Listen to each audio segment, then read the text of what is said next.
this is Victoria and Jasmine, and you're about to see a video of my kitchen's makeover. We worked on this kitchen 2 months ago, and so we're going to show you the before and after of how we went from an 80s kitchen to a more modern kitchen. Yes. For under $400. Budget friendly. We will show you the before and after.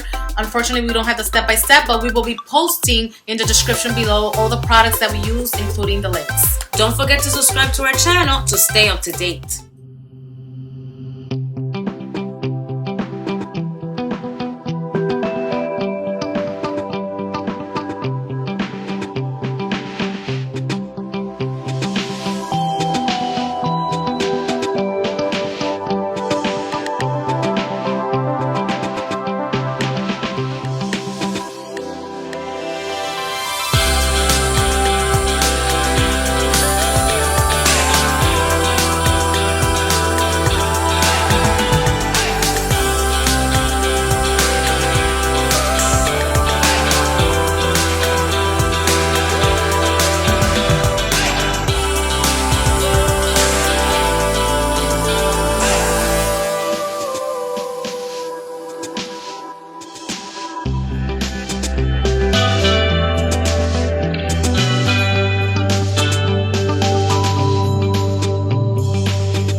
Thank you for watching, and we would like you to please comment below what you thought of this makeover. Don't forget to thumbs up the video and also to subscribe to stay up to date. Bye.